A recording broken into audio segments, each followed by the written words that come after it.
Hello everyone, welcome to official page of exam Salahkar. अभी 5 तारीख को MPESB की तरफ से एक नोटिफिकेशन जारी हुआ है जिसमें बताया गया है कि MP में नर्सिंग ऑफिसर और सिस्टर ट्यूटर के लिए 2317 पदों के लिए वैकेंसी आई है। अब इस वैकेंसी की डिटेल्स क्या है, कौन कौन इस वैकेंसी को भर सकता है, भरते समय आपको क्या क्या बातों का ध्यान रखना चाहिए, सब कुछ इस वीडियो में हम डिटेल में डिस्कशन करेंगे। यदि आप इस चैनल पर पहली बार आए हैं तो इस चैनल को सब्सक्राइब कर लीजिए, क्योंकि इस चैनल पे आपको अपकमिंग वैकेंसी, न्यू वैकेंसी और उससे जुड़ी हर बातों का डिटेल में डिस्कशन मिल जाता है। ऑफिशियल नोटिफिकेशन आप देख सकते हैं कि इसमें आवेदन करने की प्रक्रिया 6/4/2026 6 अप्रैल से शुरू हो चुकी है और इसमें आवेदन करने की अंतिम तिथि है वो है 20/4/2026। आप इसमें अगर संशोधन करना चाहते हैं, यदि कोई त्रुटि हो जाती है एप्लीकेशन फॉर्म भरते वक्त, तो वो 6 तारीख से आप शुरू कर सकते हैं और 25 अप्रैल तक आप इसमें त्रुटि को सुधारण कर सकते हैं, यानी कि 5 दिन का अतिरिक्त समय आपको दिया गया है। इसकी जो एग्जामिनेशन डेट दी गई है वो है 15 मई। ये अभी परीक्षा संभावित है, यानी कि ये कंफर्म डेट नहीं है, लेकिन 15 मई 2026 से आपकी परीक्षा स्टार्ट हो सकती है। इसके आगे हम चलते हैं तो इसमें दिया गया है कि इसमें आवेदन शुल्क कितना लगेगा। तो यदि आप किसी रिजर्व कैटेगरी से आते हैं तो आपका आवेदन शुल्क लगेगा वो है 250 रुपये, और यदि आप किसी अनरिजर्व कैटेगरी से आते हैं तो जो आवेदन शुल्क आपका लगेगा वो लगेगा 500 रुपये। इसके बाद हम देख लेते हैं कि आपकी परीक्षा कैसे कैसे आयोजित की जाएगी। तो 15 मई से आपकी परीक्षा आयोजित की जाएगी।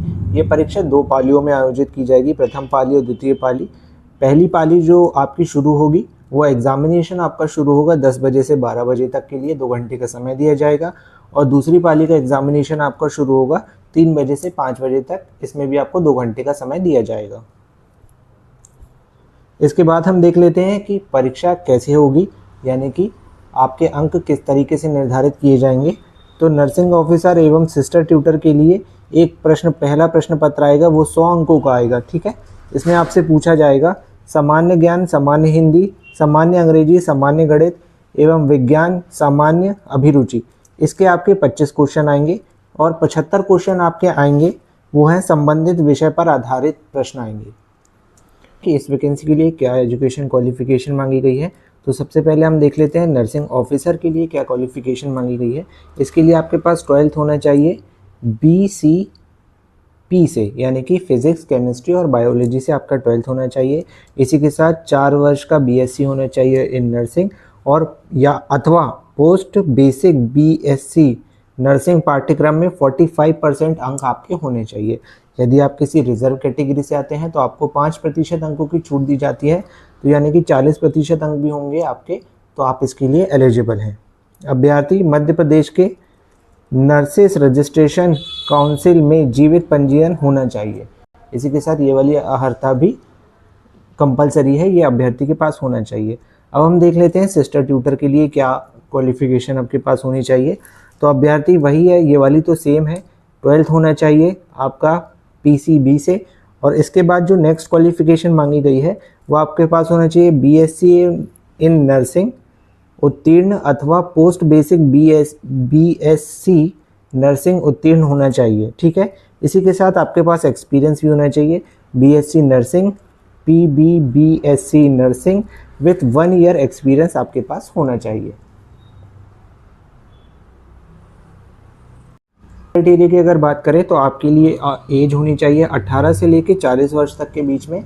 यदि आप मध्य प्रदेश के मूल निवासी हैं और किसी रिजर्व कैटेगरी से आते हैं तो आपके लिए 5 वर्ष का अतिरिक्त छूट दी गई है, यानी कि आपकी एज अगर 45 ईयर्स तक है तो आप इस वैकेंसी के लिए अप्लाई कर सकते हैं। इसके बाद एक इम्पॉर्टेंट नोट दिया गया है, इसमें हम देख लेते हैं सभी पदों के लिए उम्मीदवार का मध्य प्रदेश राज्य रोजगार कार्यालय में जीवित पंजीयन होना चाहिए।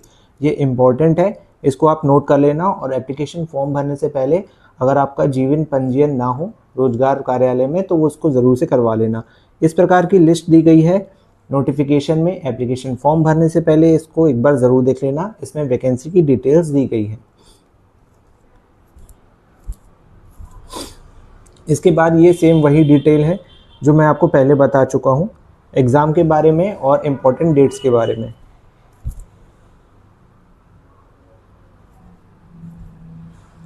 अब हम देख लेते हैं कि किन शहरों में ये परीक्षा आयोजित की जाएगी।